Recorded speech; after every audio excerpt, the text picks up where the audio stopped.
Selamat datang di channel analisis kehidupan yang akan mencoba menganalisis kehidupan yang ada di dunia ini, baik masa lalu, masa sekarang, dan masa yang akan datang. Dan pada video kali ini kita akan mencoba untuk menganalisis misteri zaman Nabi Nuh. Sebelumnya saya minta maaf jika sekiranya ada suatu kesalahan dalam video ini. Perlu diketahui video ini hanyalah analisis berdasarkan beberapa informasi yang bisa saya kumpulkan, dan analisis ini bisa benar dan bisa salah. Video ini dibuat untuk mencoba menjawab hal-hal yang menjadi banyak sekali pertanyaan yang dilontarkan oleh kebanyakan orang selama ini, yaitu apakah banjir Nabi Nuh alaihissalam adalah bencana global? Kira-kira bagaimana proses terciptanya banjir ini? Bagaimana proses pembuatan bahtera? Bagaimana cara pembuatan tempat penampungan binatang-binatang itu? Mengapa anak Nabi Nuh alaihissalam tidak mau ikut naik ke dalam bahtera?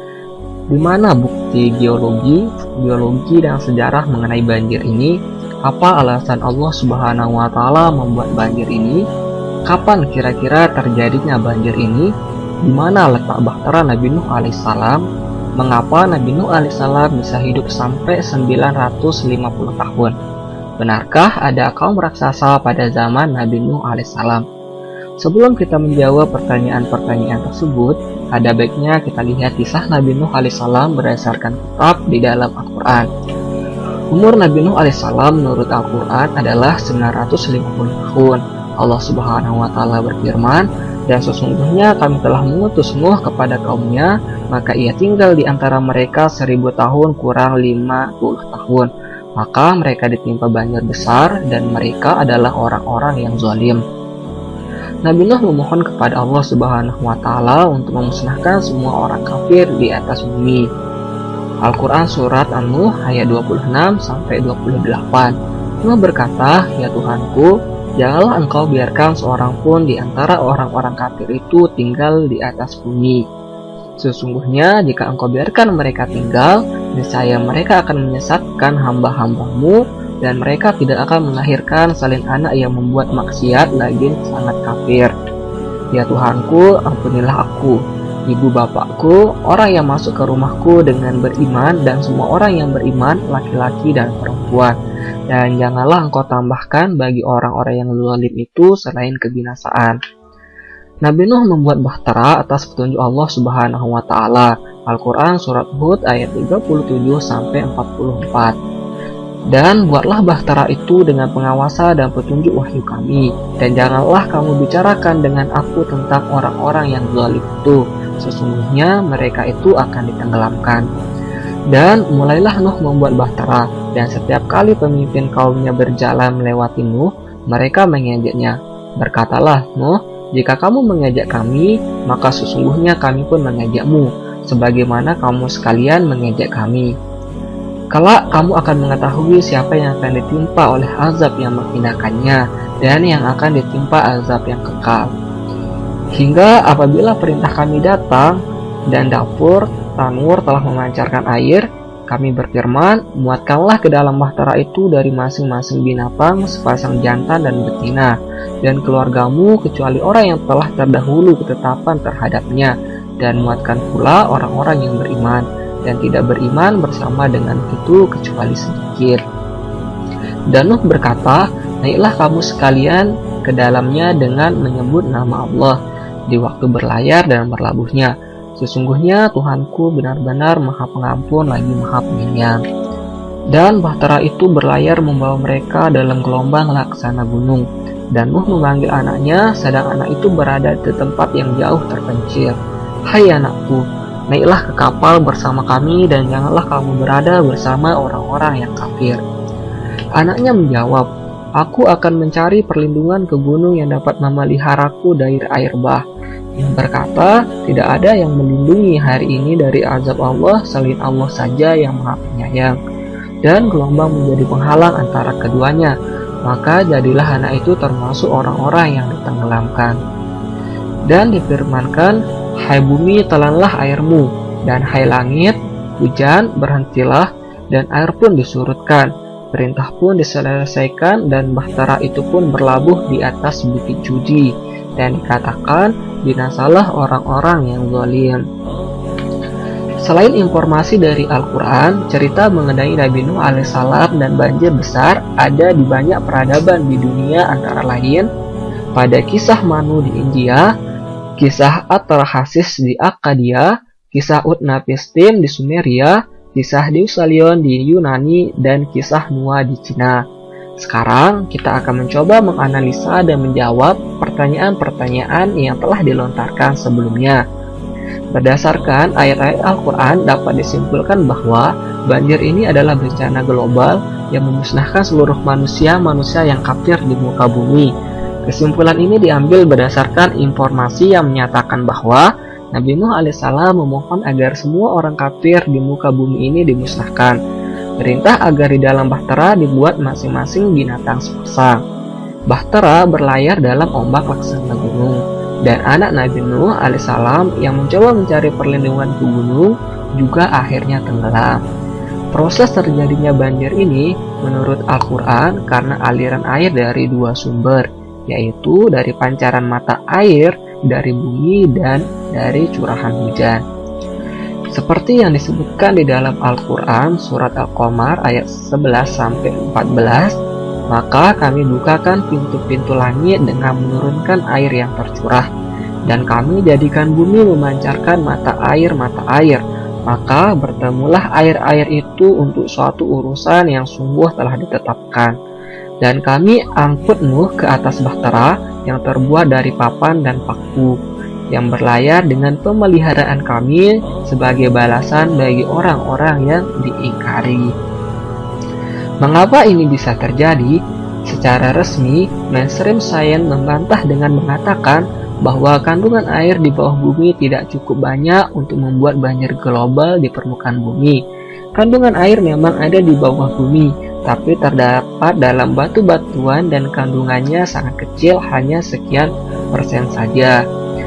Namun, menurut Branton dalam bukunya The Secret of Mojave, memang ada semacam sungai atau samudera di bawah bumi, dan bahkan kapal selam Angkatan Laut Amerika Serikat sudah menjelajahinya. Jadi, kemungkinan besar memang sumber air dari peristiwa banjir besar itu berasal dari bawah bumi. Dan sepertinya, air hujan dalam peristiwa banjir besar itu juga berasal dari uap air yang memancar dari bawah bumi, karena para ilmuwan mainstream dewasa ini sebenarnya sudah bisa meneliti kandungan atmosfer sampai ratusan juta tahun yang lalu, dan sekitar 30.000 tahun yang lalu tidak ditemukan surplus air atau uap air di atmosfer bumi. Namun kalau air tersebut berasal dari bawah bumi, maka ini berarti air keluar memancar adalah air panas yang bertemperatur tinggi, dan bisa dibayangkan betapa tersiksanya tenggelam di air yang mendidih. Proses pembuatan bahtera mungkin tidak didetailkan dalam Al-Quran, namun jelas dinyatakan bahwa bahtera itu terbuat dari papan dan kayu. Mungkinkah bahtera sebesar itu dibuat dengan papan dan kayu? Jawabannya 100% mungkin, apalagi dibantu dengan petunjuk dan kekuasaan Allah Subhanahu wa Ta'ala. Bahkan sebagai catatan, peradaban Cina dan Jepang pada zaman dahulu juga sepertinya memakai bambu-bambu yang sudah diolah sebagai armor pelindung dari senjata-senjata tajam dan panah. Namun bisa juga kata papan dan kayu itu mempunyai makna yang lain. Wallahu a'lam. Mengenai tempat penampungan binatang-binatang itu sepertinya memang sulit untuk dibuat tanpa bantuan kekuasaan Allah Subhanahu wa Ta'ala. Ini dengan asumsi teknologi pada zaman itu masih sangat kuno. Mengenai anak Nabi Nuh alaihissalam yang tidak mau naik bahtera ini yang menjadi pertanyaan. Si anak ini sudah tahu ada air bah, tapi tidak mau naik bahtera dan bahkan mau pergi ke gunung. Ini yang agak aneh menurut kita. Pertanyaan lain yang juga berhubungan adalah apa maksud ayat ini? Dan bahtera itu berlayar membawa mereka dalam gelombang laksana gunung.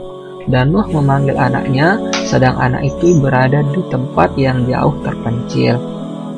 Bagaimana cara Nabi Nuh alaihissalam memanggil anaknya yang sedang berada di tempat yang jauh terpencil?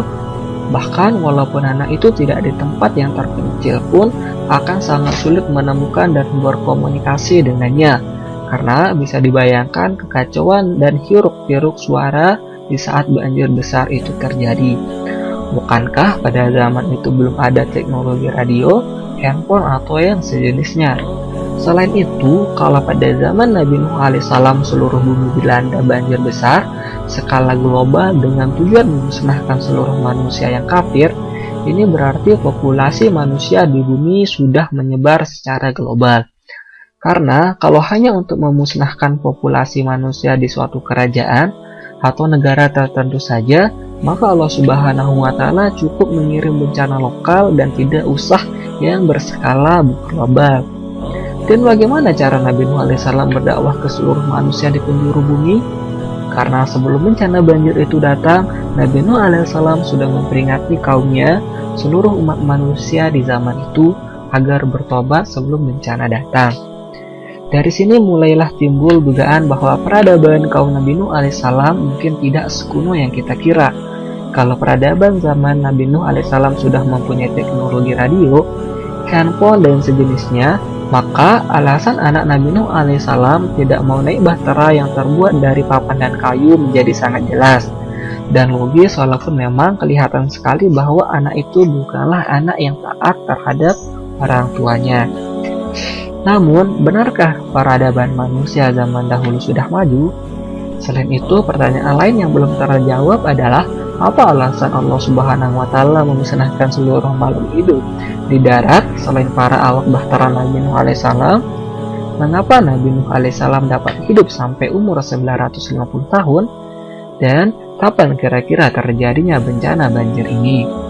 Pertama-tama, kita harus menemukan bukti-bukti di dalam Al-Quran bahwa peradaban manusia zaman dahulu itu tidak kuno dan bahkan memiliki teknologi yang sangat maju, bahkan melebihi teknologi umat manusia yang sekarang.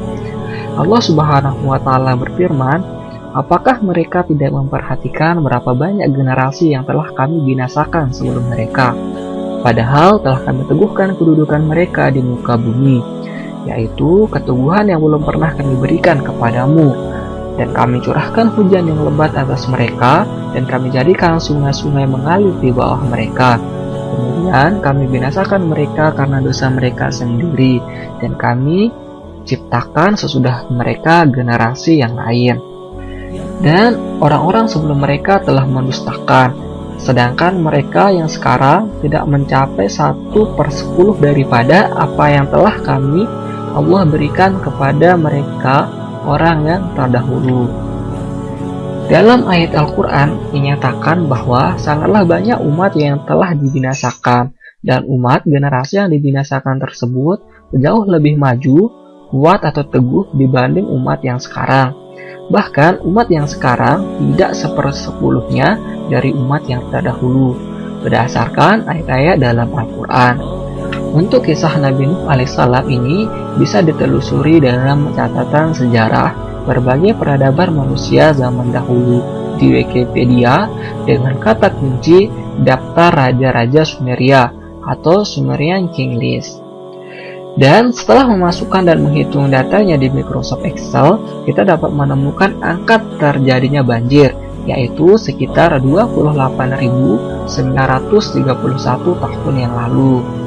Yang menarik adalah sebelum terjadinya banjir, Raja-Raja Sumeria memerintah dari belasan ribu tahun sampai puluhan ribu tahun. Namun setelah terjadi banjir, Raja-Raja Sumeria itu memerintah paling lama sekitar 1000 tahun. Selain itu, setelah banjir, dua Raja Sumeria yang pertama-tama merintah selama 1200 dan 960 tahun. Angka ini sangat dekat dengan umur Nabi Nuh alaihissalam, yaitu 950 tahun.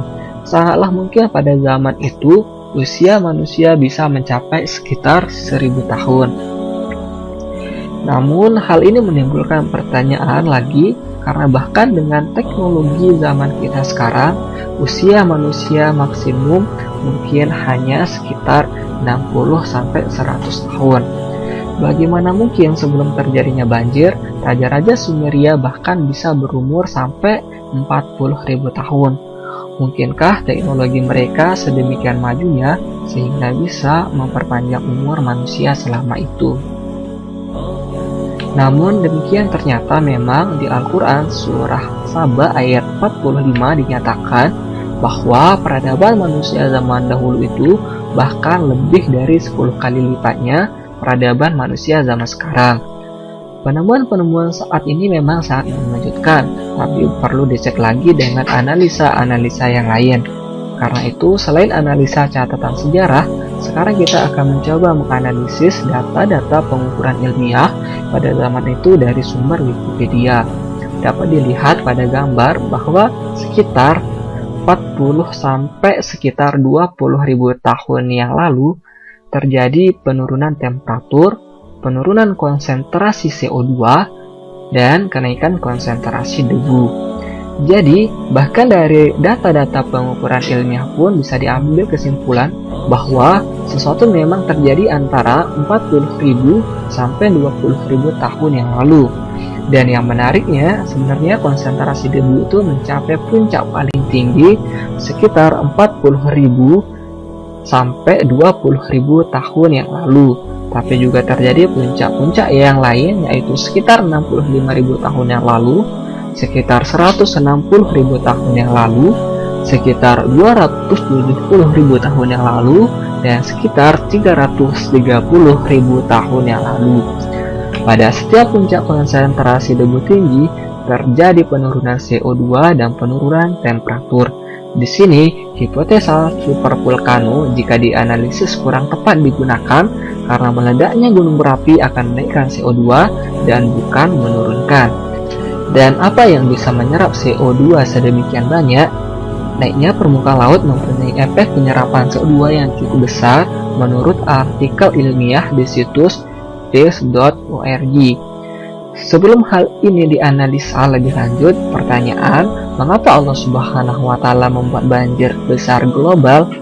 Ini harus dianalisa dulu secara lebih dalam, karena Allah melakukan sesuatu pasti memiliki maksud dan tujuan. Dugaan saya yang bodoh ini yaitu berkaitan dengan dosa kaum Nabi Nuh alaihissalam yang kafir dan berbuat zalim terhadap sesama manusia dan bahkan terhadap ekosistem bumi secara global. Naiknya konsentrasi debu bisa jadi menandakan ada konflik atau perang global antar sesama manusia, dan turunnya temperatur adalah karena lapisan debu yang sangat tebal menghalangi sinar matahari yang masuk. Dan menurunnya konsentrasi CO2 menandakan rusaknya ekosistem di bumi yang mencakup binatang-binatang, tumbuhan-tumbuhan, tanah, dan lautan, karena ekosistem makhluk hidup merupakan kontributor terbesar CO2 di bumi. Sangat mungkin perang tersebut adalah perang nuklir yang lebih canggih dari zaman kita sekarang. Tidak menggunakan peluru kendali nuklir, tapi mungkin menggunakan senjata sinar partikel yang bisa menghancurkan materi menjadi debu, tapi tetap meninggalkan efek radioaktif dari lingkungan sekitarnya. Dan efek negatifnya adalah tercemarnya seluruh ekosistem bumi dan terjadi mutasi genetik yang merusak pada banyak makhluk hidup. Mungkinkah banjir global tersebut sebenarnya untuk mengembalikan kondisi bumi seperti dahulu kala dengan ekosistem yang baik dan manusia-manusia yang hidup damai dan tidak berperang satu sama lain? Dan air banjir global itu mungkin sebenarnya mencuci zat radioaktif untuk kemudian membuangnya ke dalam perut bumi. Kalau analisa perang nuklir benar, maka sesuai grafik sudah terjadi berkali-kali perang nuklir. Mungkin karena itulah Allah Subhanahu wa Ta'ala mengirim banjir global. Wallahu a'lam. Bukti-bukti lahir mengenai perang nuklir ini mungkin bisa dilihat dari dua mitologi kuno, dari suku Indian Hopi Amerika dan dari Tibet yang sepertinya bercerita mengenai perang nuklir. Untuk cuplikan ceritanya kurang lebih seperti ini. Di bawah pimpinan dari suku Busur, Boklan, mereka menggunakan kekuatan kreatif mereka untuk hal-hal yang jahat dan menghancurkan. Mungkin ini disebabkan oleh pengaruh sang wanita jahat. Tapi beberapa dari mereka membuat batu kota, tameng terbang, dan dengan kekuatan kreatif mereka dapat membuatnya terbang menembus udara. Dengan benda ini, banyak orang terbang ke sebuah kota besar, menyerangnya, dan kemudian kembali dengan sangat cepat sehingga tidak ada yang tahu dari mana mereka berasal. Tak lama kemudian orang-orang di kota-kota lain juga membuat batu kota, tameng terbang, dan terbang dengan benda-benda itu untuk menyerang satu sama lain. Maka di zaman dunia fase ketiga ini terjadilah korupsi jiwa dan perang. Untuk deskripsi perang nuklir kurang lebih seperti ini.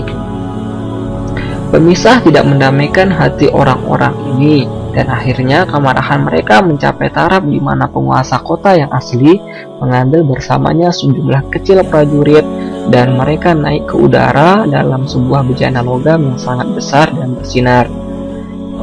Ketika jarak mereka masih jauh dari kota musuh, mereka meluncurkan tombak besar bersinar yang meluncur dipandu oleh seberkas sinar cahaya. Tombak tersebut meledak berkeping-keping di kota musuh mereka dan membuat sebuah bola api yang sangat besar yang menjulang tinggi menuju langit dan seakan-akan hampir mencapai bintang-bintang.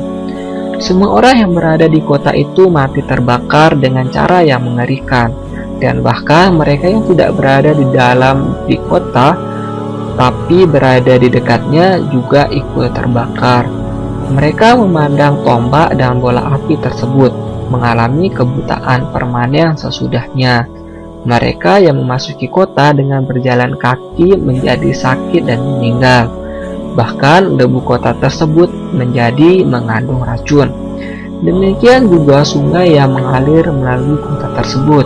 Orang-orang pun tidak berani pergi mendekati tempat itu, dan tempat itu secara bertahap hancur menjadi debu dan setelah itu dilupakan orang.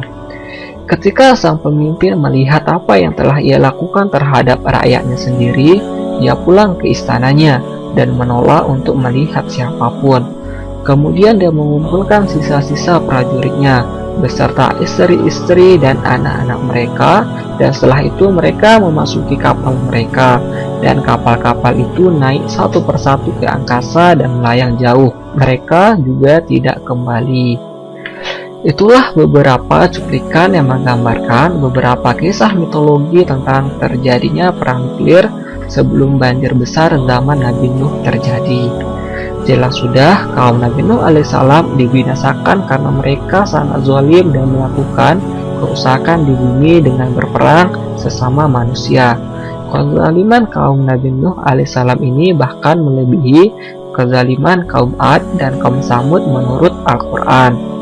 Allah Subhanahu wa Ta'ala berfirman, dan bahwasanya dialah Tuhan yang memiliki bintang Si'ra, dan bahwasanya dia telah membinasakan kaum Ad yang pertama dan kaum Samud, maka tidak seorang pun yang ditinggalkannya hidup, dan kaum Nuh sebelum itu. Sesungguhnya mereka adalah orang-orang yang paling zalim dan paling durhaka. Sekarang mari kita mencoba menjawab pertanyaan, di manakah bahtera Nabi Nuh alaihissalam sekarang? Cerita tentang bahtera Nabi Nuh diangkat ke dalam beragam versi, mulai dari buku, film, dan lain-lain. Sejumlah arkeolog dari berbagai negara sudah lama penasaran dengan kebenaran kisah ini. Di manakah sebenarnya tempat terdamparnya bahtera Nabi Nuh? Dalam versi Islam, yakni dalam kitab suci Al-Quran, dikisahkan bahwa bahtera Nabi Nuh terdampar di bukit Gunung Judi, daerah Armenia. Al-Quran surat Hud ayat 44 berbunyi, dan difirmankan, hai bumi, telanglah airmu, dan hai langit, hujan, berhentilah, dan air pun disurutkan.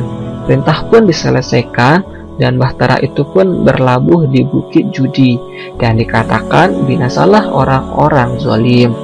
Sedangkan dalam kitab Bible dikisahkan bahwa bahtera Nabi Nuh setelah terombang-ambing ombak dan gelombang pasang, bahtera tersebut terdampar di gunung Ararat. Jadi, manakah letak sesungguhnya perahu itu? Setelah dilakukan penelitian, ternyata gunung Ararat pernah berkali-kali berganti nama. Gunung Ararat pernah bernama Gunung Guardian dan Gunung Armenia atau Gunung Judi. Dan dari hasil penelitian tersebut, para ahli sejarah dan ahli agama sepakat bahwa tempat di mana bahtera Nabi Nuh terdampar adalah Gunung Ararat atau Gunung Judi. Karena walaupun memiliki nama berbeda, letaknya tetap sama. Dan terakhir pembahasan video ini yaitu dari pertanyaan, benarkah ada kaum raksasa pada zaman Nabi Nuh alaihissalam? Sebenarnya, masalah pertanyaan ini bisa dilihat dari ayat-ayat Al-Quran yang mendiskusikan bahwa kaum Ad bertubuh raksasa, karena kaum Ad adalah pengganti atau keturunan kaum Nabi Nuh alaihissalam. Maka secara logis bisa ditarik kesimpulan bahwa kaum Nabi Nuh alaihissalam juga kemungkinan bertubuh raksasa. Allah Subhanahu wa Ta'ala berfirman, "Apakah kamu tidak percaya dan heran bahwa datang kepadamu peringatan dari Tuhanmu yang dibawa oleh seorang laki-laki di antaramu untuk memberi peringatan kepadamu? Dan ingatlah oleh kamu sekalian di waktu Allah menjadikan kamu sebagai pengganti-pengganti yang berkuasa sesudah lenyapnya kaum Nuh. Dan Tuhan telah melebihkan kekuatan tubuh dan perawakanmu. Maka ingatlah nikmat-nikmat Allah supaya kamu mendapat keberuntungan." Adapun kaum Ad, maka mereka menyombongkan diri di muka bumi tanpa alasan yang benar dan berkata, "Siapakah yang lebih besar kekuatannya dari kami?" Dan apakah mereka itu tidak memperhatikan bahwa Allah yang menciptakan mereka adalah lebih besar kekuatannya daripada mereka, dan adalah mereka mengingkari tanda-tanda kekuatan kami. Selain itu, dari beberapa referensi literatur juga diindikasikan bahwa kaum Ad atau biasa yang disebut Adites bertubuh raksasa. Dalam buku Antediluvian World karangan Ignatius Donnelly halaman 277, The Adites diingat oleh orang Arab sebagai ras besar dan beradab. Mereka digambarkan sebagai laki-laki bertubuh raksasa. Kekuatan mereka adalah sama dengan ukuran mereka, dan mereka dengan mudah pindah blok besar batu. Dan dalam buku Atlantis Encyclopedia karangan Frank Joseph halaman 12, dalam tradisi Arab, Adites digambarkan sebagai raksasa dengan Atlantis Titan dari mitologi Yunani, arsitek yang unggul dan pembangunan yang mengangkat monumen batu besar. Demikianlah pembahasan video kali ini tentang misteri zaman Nabi Nuh. Semoga bisa bermanfaat untuk kita semua, dan terima kasih sudah menonton. Mohon maaf jika ada kekurangan. Allahu a'lam bishawab.